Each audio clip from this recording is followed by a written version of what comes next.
outro lado, meu nome é Lucas Mendes e esse é o Pendurado na Estante, seu podcast semanal com as melhores resenhas e dicas literárias que vão de lançamentos até clássicos da literatura, clássicos dos quadrinhos e clássicos dos mangás, nunca em 10 minutinhos, sempre muito mais. Bom, galera, hoje a gente encerra o nosso especial de Halloween. Hoje a gente vai fechar finalmente esse ciclo, quem diria, com sucesso. Eu estou muito feliz por isso. Eu acho que a gente poderia... Muitas coisas deram errado, muitas coisas deram certo. E eu confesso que eu estou vindo a vocês em um momento um pouco mais vulnerável, devido a algumas coisas. Mas, ainda assim, eu estou feliz que a gente está completando mais esse projeto especial para esse mês. Estando aqui com vocês mais uma vez para falar de literatura, para falar de livros, e de quadrinhos, e de mangás, e de etc, etc. Então, é sempre uma alegria. Eu vou fazer esse agradecimento no final, mas eu queria de novo já agradecer a você ouvinte que aguentou me ouvir aqui falando com nada, a você que engaja nas redes sociais, no caso o Instagram, o @Pedrado na Estante, a você que recomenda para os seus amigos, a você que ouve no Apple Podcasts, no Spotify, no Deezer, até no próprio YouTube, no YouTube Music. Você é o motivo desse programa existir. É o motivo desse projeto independente maluco continuar resistindo. Então, muito obrigado. Hoje nós vamos falar de algo que eu já queria falar há muito tempo. Algo que já tem episódio nesse podcast, mas eu queria trazer esse livro por dois motivos. Um, porque eu queria muito ler ele. E o dois, porque eu queria muito uma desculpa para falar da série de TV. Que há muito tempo, toda vez que eu vejo qualquer coisa da série de TV, eu paro pra ver, eu paro pra rever. É algo muito especial pra mim.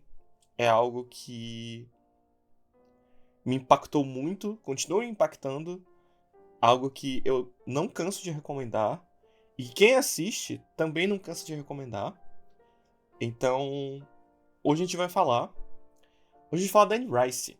Hoje a gente vai falar de Entrevista com um Vampiro, a série de TV.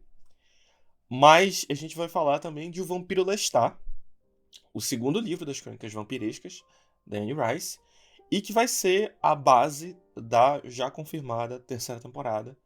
Temporada que vai ser gravada já esse mês, começar a ser gravada no caso. E eu acho que ele encerra perfeitamente o nosso mês do horror, porque é um livro delicioso, completamente maluco, de escala grandiosa e que é impressionante, basicamente, a escala que ele vai alcançando e principalmente aquilo que ele vai abordar, até mesmo algumas coisas polêmicas, o que não escapa muito também do que o primeiro livro, Entrevista com o Vampiro, era. Mas antes da gente começar, vamos dar uma recapitulação e aproveitar para falar um pouco da série de TV. Quem é o Vampiro Lestat? O que é essa tal da Entrevista com o Vampiro? Esse país primitivo acabou com você. Ele te algemou num exílio permanente. Cada quarto em que você entra, cada chapéu que você é forçado a usar, o proprietário severo, o empresário respeitoso, o filho leal, todos esses papéis aos quais você se conforma e nenhum deles é a sua verdadeira natureza. A raiva que você deve sentir enquanto engasga com a sua tristeza. A primeira vez que pus os olhos em você, em seu lindo rosto, eu vi essa tristeza. Eu não sabia como ela tinha chegado ou por que era tão grande. Eu posso tirar essa tristeza, Louis. Eu posso te dar essa morte pela qual você implorou ao seu fraco, cego, degenerado e inexistente Deus, entendeu? Mas eu posso, com alegria. Eu posso tirar essa vida de vergonha e trocá-la por um presente sombrio e um poder que você nem sequer pode imaginar. Você só tem que me pedir. Você só tem que acenar com sua linda cabeça e dizer sim. Eu te amo, Louis.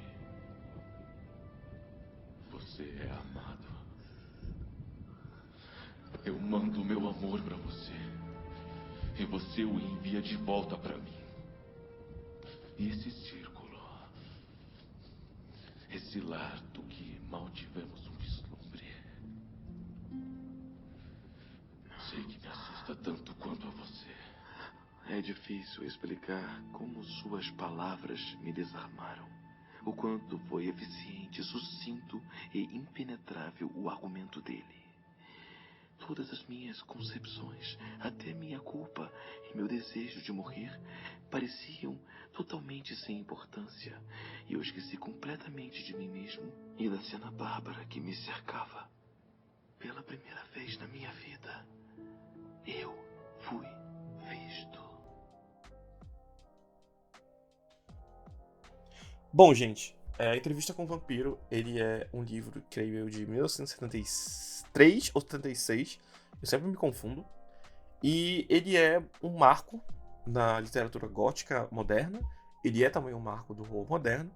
Ele vai ter esse cara, que é o Louis de Pontdulac, que ele vai basicamente pegar esse jornalista jovem, que no primeiro livro ele não tem nome, mas durante a série você vai descobrir que o nome desse jornalista é Daniel Molloy, e ele vai contar, ali nos anos 70, a história da vida dele, que vai começar muito distante e vai acabar, digamos assim, perto naqueles derredores. E a série, ela meio que vai remodelar isso, ela vai fazer alterações muito fortes em vários aspectos fundamentais do livro, mas ao mesmo tempo ela vai manter o mesmo espírito, o que particularmente eu acho muito fascinante.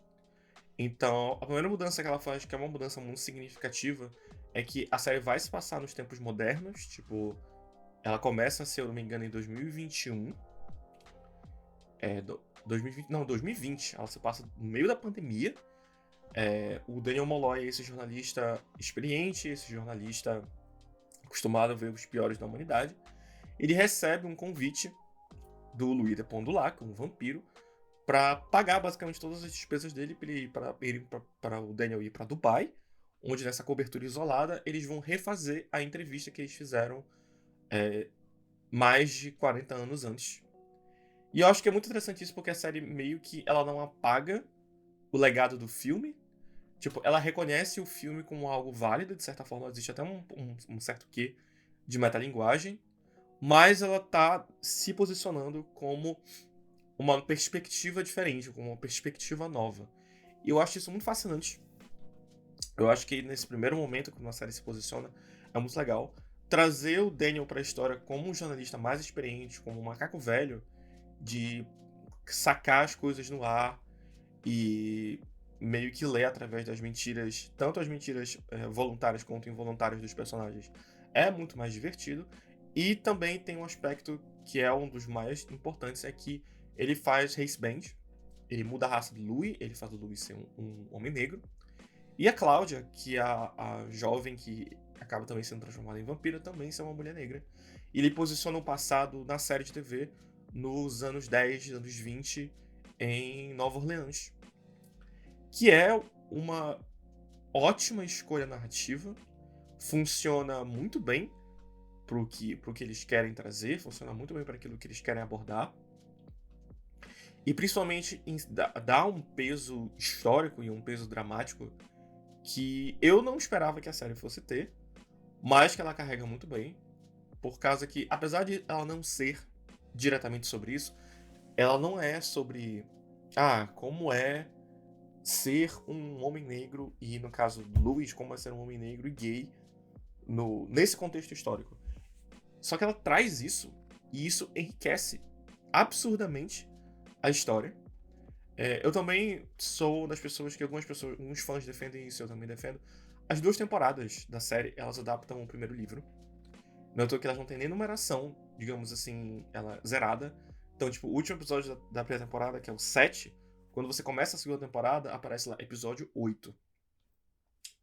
Então ela é meio que essa grande história dividida em 15 episódios, e que, sinceramente, é uma divisão perfeita. Eu acho que, inclusive, a melhor forma de você apreciar a série é você assistir as 2 temporadas coladas uma na outra, porque elas formam basicamente essa grande história. E O que eu talvez não consiga recomendar mais é o quanto é uma história hipnotizante. Eu acho que é uma história memorável. O design de produção da série é absurdo.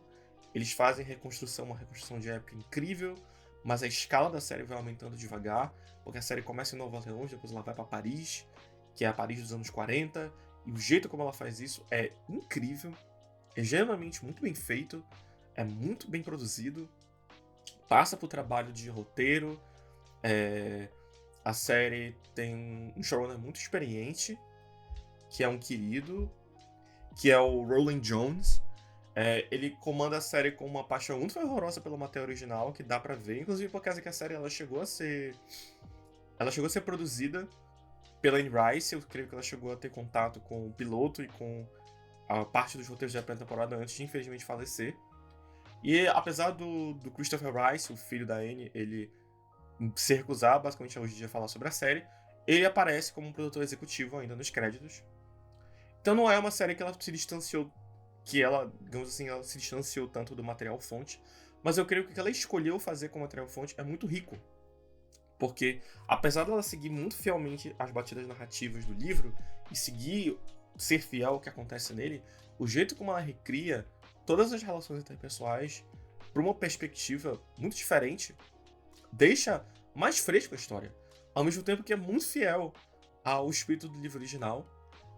Um aspecto que é muito forte nisso é o aspecto queer. Como eu falei, tem toda a questão aqui do Louis ele ser um homem negro, que ele a princípio está no armário, mas também tem o Lestat, que eu não tinha falado dele até o momento. O Lestat, ele é o vampiro que transforma o Louis. Ele é o responsável, digamos assim, pela cadeia de eventos que vão se desenrolar durante a história. E ele é um personagem absolutamente fascinante, por causa que você vai acompanhar a narrativa do Louis em relação a ele, você vai acompanhar a perspectiva do Louis em relação ao Lestat, e a princípio ela coloca o Lestat nessa posição desse predador, dessa figura odiosa, dessa figura extremamente agressiva, dessa figura aterradora. E você pensa assim, cara, será mesmo que ele é tudo isso? Até com questão de agressão física mesmo, é muito, muito forte, é muito pesado. E aí, só que quando você chega na segunda temporada, a série meio que vai brincar com a ideia sobre o que significa a memória, sabe? O slogan da segunda temporada, inclusive, é a memória é um monstro. Porque você, ouvinte, você não é um narrador confiável. Você filtra tudo aquilo que você se lembra e tudo aquilo que você experiencia pela sua perspectiva. Então a sua perspectiva não significa necessariamente que é a verdade absoluta. E o jeito como a série faz isso, que puxa inclusive isso do propósito do livro Vampiro Lestat existir, é sensacional. Todo o arco que ela tem em relação ao que acontece entre o Louis, o Lestat e a Cláudia que, tanto no livro quanto no filme, mas eu sinto que muito mais na série, ela é meio que o filho feito pra consertar o relacionamento, sabe? Só aquele estereótipo preocupante que a gente tem, que tipo, quando um casamento tá decaindo, as pessoas não se entendem mais, elas não estão mais na mesma sintonia, elas decidem ter um filho porque elas acham que isso vai unir elas e vai salvar o relacionamento, e muitas vezes isso acaba criando um outro problema muito pior. Pois é basicamente isso, a Cláudia é basicamente essa aqui, mas aqui eles reimaginam ela como uma adolescente. Ela é bem mais velha na série do que no filme e do que no livro. E basicamente ela tá presa nesse estado eterno entre a adolescência, sabe? Tipo, todo aquele furor, toda aquela paixão, toda aquele período onde suas emoções elas vão lá pra cima e lá pra baixo. Ela é eternamente assim. E o jeito como o livro vai encontrando a forma a série também vai encontrando a forma de mostrar o amadurecimento dela e quanto isso pesa pra ela. É muito forte. É muito bem feito. E também com ela, eles reimaginam o que no livro era uma relação mais materna, que ela desenvolvia com a Madeleine, que nem era uma personagem no livro. Aqui é um romance. E é tão bonito. Elas são, tipo, literalmente o casal mais saudável. O casal mais saudável de toda a série. E é justamente isso que torna a conclusão desse arco tão devastadora. É uma série muito triste, acho que eu não falei isso. Eu tô tentando deixar... não contar alguns spoilers. Eu vou contar mais spoilers quando a gente falar sobre quando a gente falar sobre o livro do Vampiro Lestat, a princípio. Mas eu quero muito que, caso você esteja entrando aqui e você por algum motivo você ainda não deu play, por favor, faça isso. Faça isso. Eu acho não. Entrevista com o Vampiro, ela é a melhor série de fantasia em exibição atualmente na televisão.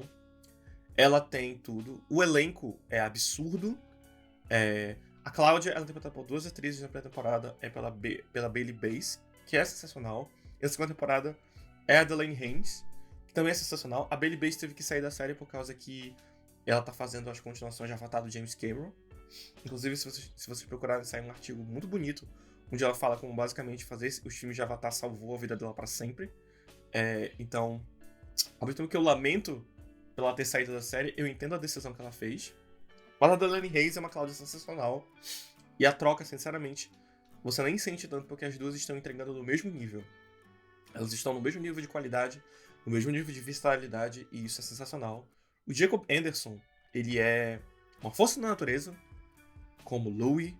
É um personagem difícil de fazer, porque no livro eu particularmente acho o Louis meio insuportável. E a série transforma ele em um homem tridimensional, transforma ele numa pessoa cheio de camadas e cheio de monstruosidade dentro dele também, e o que eu achei isso uma excelente escolha. Tem o meu personagem favorito da série, que é interpretado pelo Eric Bogosian, que é o Daniel Molloy, que é o repórter. Eles mostram uma versão dele jovem, que inclusive o cara que faz ele jovem, eu não vou lembrar do nome do ator aqui, mas ele é muito bom. E ele faz todos os maneirismos que o Eric faz mais velho. Então, tu sente muito bem que é o mesmo personagem, é uma escalação absurdamente boa. E ele é um personagem muito sarcástico, mas ele é muito inteligente. E tudo que ele consegue fazer na série... Porque basicamente ele é impotente, ele é humano, e isso tem que sobreviver na base de jogo de cintura. E o jeito como ele faz isso é sensacional. Algum dos melhores momentos da série inteira tem o Daniel envolvido.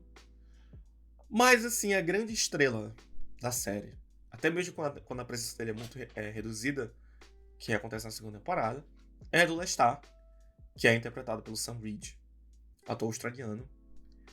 E ele é incrível. É uma performance, é um personagem tão cruel e ao mesmo tempo tão bonito, de todas as formas possíveis.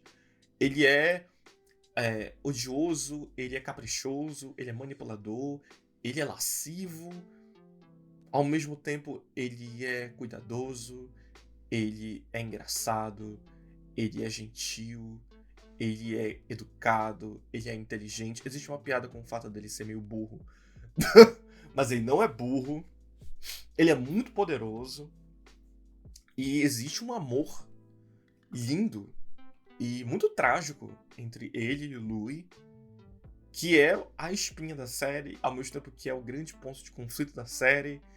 É muito difícil escrever um personagem assim, que já era tão incrível dos livros, e até mesmo no filme dos anos 90, que eu particularmente ainda gosto, apesar do Brad Pitt ser um boneco de cera naquele filme, mas Tom Cruise de Lestat é muito bom. E aí ele é esse ser maior que a vida.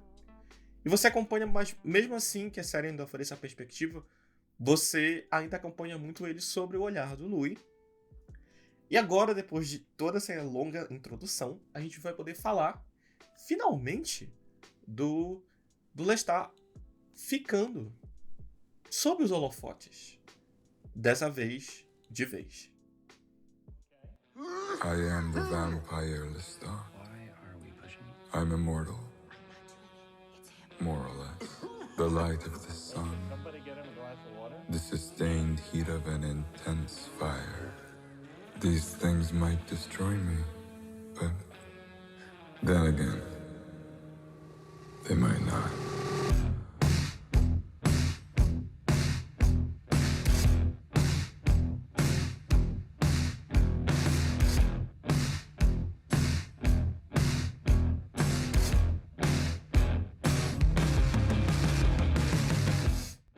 Então, gente, o Vampiro Lestat, ele é a continuação direta de Entrevista com o Vampiro. E ele é uma mudança na narrativa, porque antes da mudança você tinha o Louis contando pro Daniel sobre a vida dele.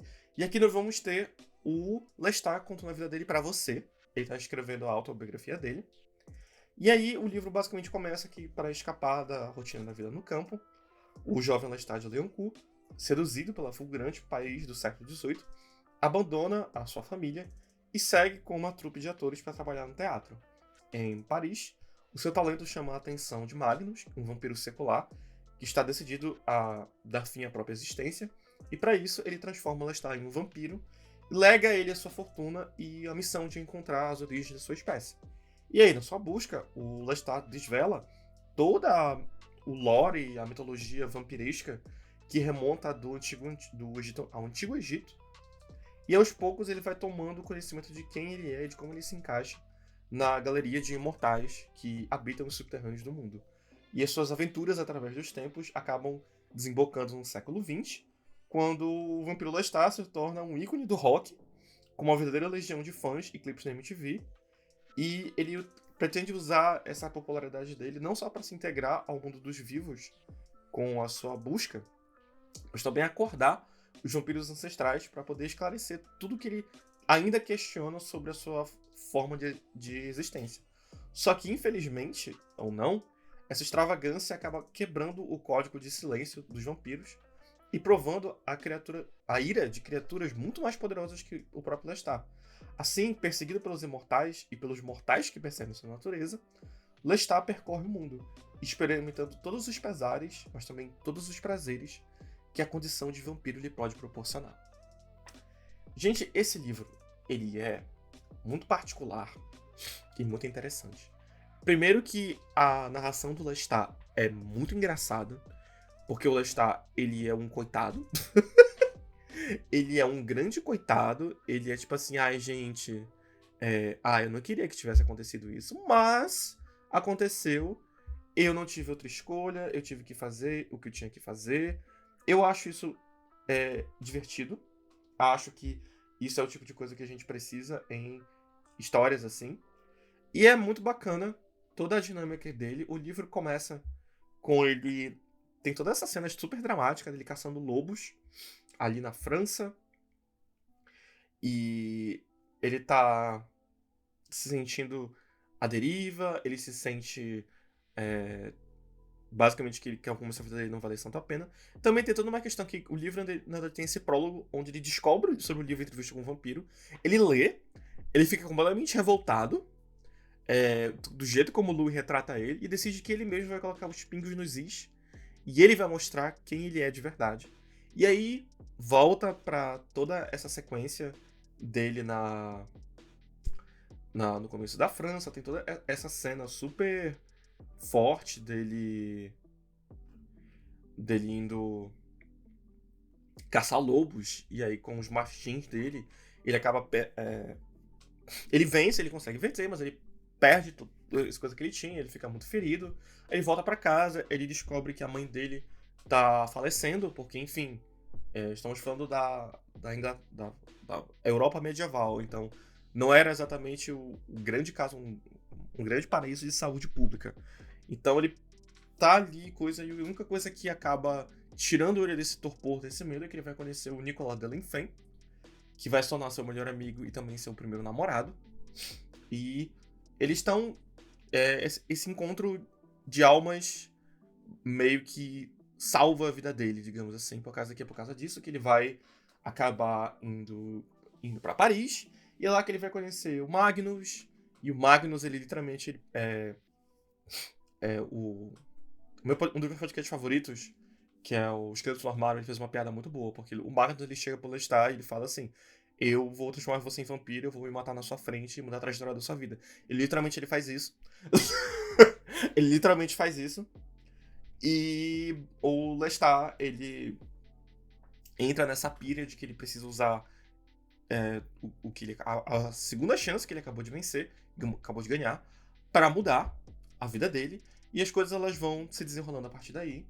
Esse livro, ele é um livro difícil, eu não diria que esse é um livro muito fácil de ler, porque, como eu falei, o Lestat, ele tem uma narração muito mais diferente, enquanto que o Louis, ele tinha toda essa pegada que era um pouco mais lírica. O Lestat, ele é direto ao ponto, mas ele também é cheio de pompa, porque ele se vê como o leão, sabe? Ele se vê nesse ponto da vida dele, e ele já se via assim mesmo antes de se transformar em imortal, o que eu acho fascinante.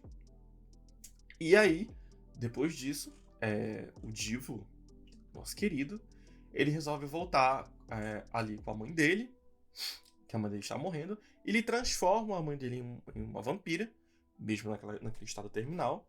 Isso vai mudar de uma forma absurda a relação dos dois. Inclusive, existe uma polêmica em relação a isso, por causa que a relação dos dois, basicamente, como eles se tornam iguais como vampiros, a Anne Rice estabelece que os vampiros, eles não possuem nenhum tipo de ligação mais com os traços familiares humanos e nem com a moralidade humana. Então, o Lestat, ele passa, inclusive, até ver a mãe dele quase como uma alma gêmea, e que essa ligação ultrapassa a compreensão tradicional de maternidade. Existe um negócio, assim, uns tons incestuosos que se tornam físicos. Eu entendo que isso possa ser difícil. Também tem toda uma questão que, depois que a mãe dele é transformada, ela decide basicamente abandonar a humanidade, e também ela abandona padrões. Então ela começa a se vestir de forma que é pra cima mais masculina, o que também eu acho muito fascinante. Existem elementos disso na série, na primeira temporada, mas depois eu sinto que talvez eles explorem isso mais agora na terceira.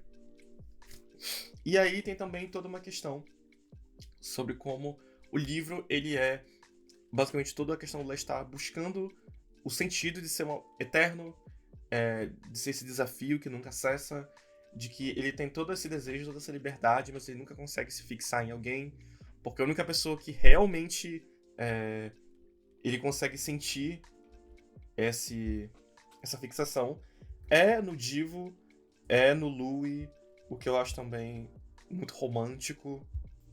E é o que também vai acabar gerando todo ponto de tensão quando, inevitavelmente, o Louis e o Lestat vão se reencontrar. E é um reencontro muito bonito. O Lestat, ele tá ali, digamos assim, tentando mostrar que ele cresceu, que ele tá mais maduro, que ele é mais, como diria Optimus Prime, mais do que os olhos podem ver. Mas existe muito ressentimento entre eles, existe uma mágoa muito forte, uma coisa muito profunda, que impede que eles consigam seguir em frente. Mas ainda assim, ainda basicamente, eles não estão dizendo adeus, eles estão dizendo até logo. Porque antes era a perspectiva deles se encontrarem já seria uma coisa impossível. E aqui é bem mais emocional. Existem também partes disso que eles trouxeram pro final da segunda temporada de Twist com o Vampiro.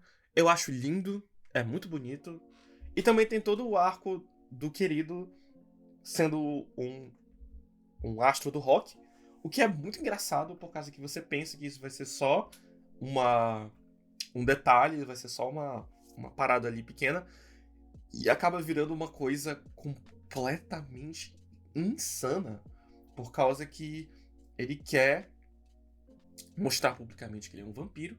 E tem toda uma questão do lore, que existem essas figuras que são aqueles que devem ser preservados. Que eles aprendem isso com a mãe dele, e ele aprendem isso quando eles encontram esse vampiro ancião chamado Marius. E aí eles ensinam pra eles sobre a Caixa e o Enkidu, que são os primeiros vampiros, a origem da espécie. E eles são a origem do poder de todos os vampiros, eles não podem ser afetados, porque se eles forem mortos, todos os vampiros morrem. E o jeito como o Lestat ouve isso e, tipo assim, sabe aquele negócio que entra por um ouvido e sai pelo outro? É basicamente isso ele. Ele pensa assim, beleza, então o que eu devo fazer é acordar a Caixa, fazer dela minha, e isso vai me fazer encontrar o sentido da vida de ser imortal. E aí, basicamente, todo mundo fala, o Lestat não pegue, mas ele vai lá e pega. E é um clímax absurdo, é um negócio assim... Eu sei que eu tô falando spoiler, mas eu ainda acho que seria muito legal ter alguns...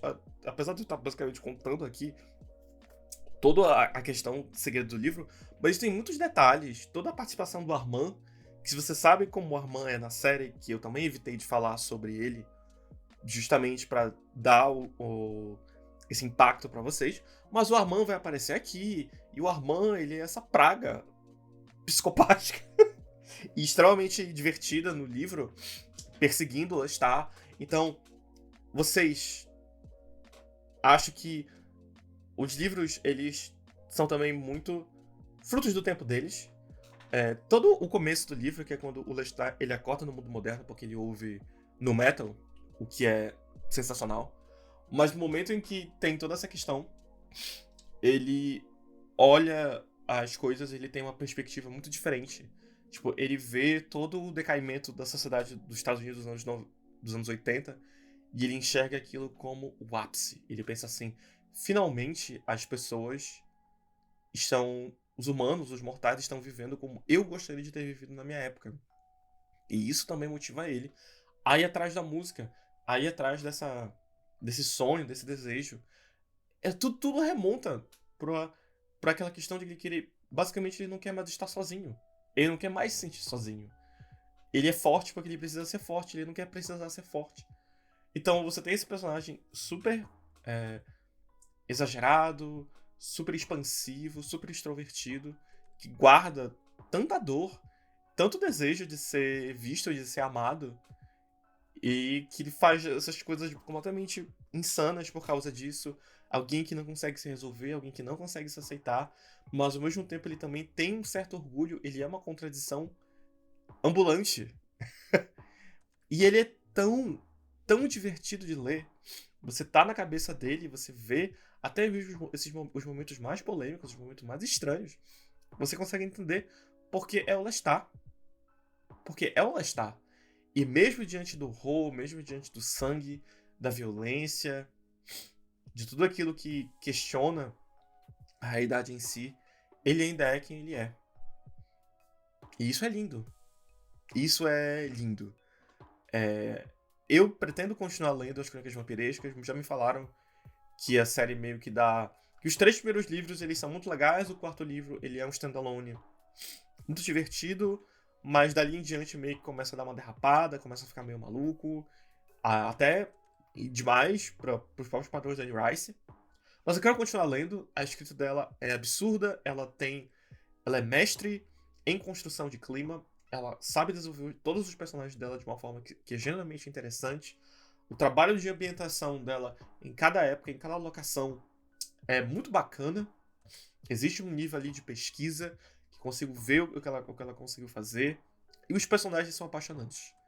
O Lestat, ele é um vilão que eu adoro amar. Ele é podre por dentro. E, enfim, quem não é um pouco podre por dentro também?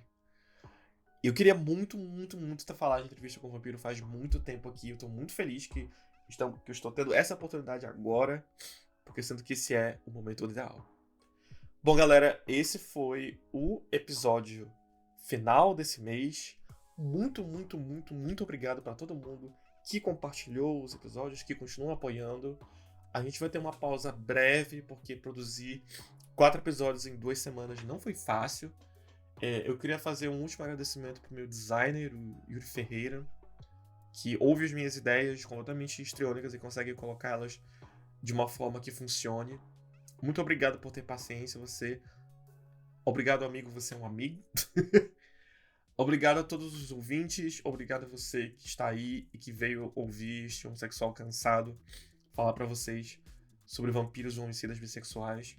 Vocês são maravilhosos. Feliz Halloween! Eu sou Lucas Mendes, esse foi o Pedaço na Estante dessa semana e a gente se vê em breve.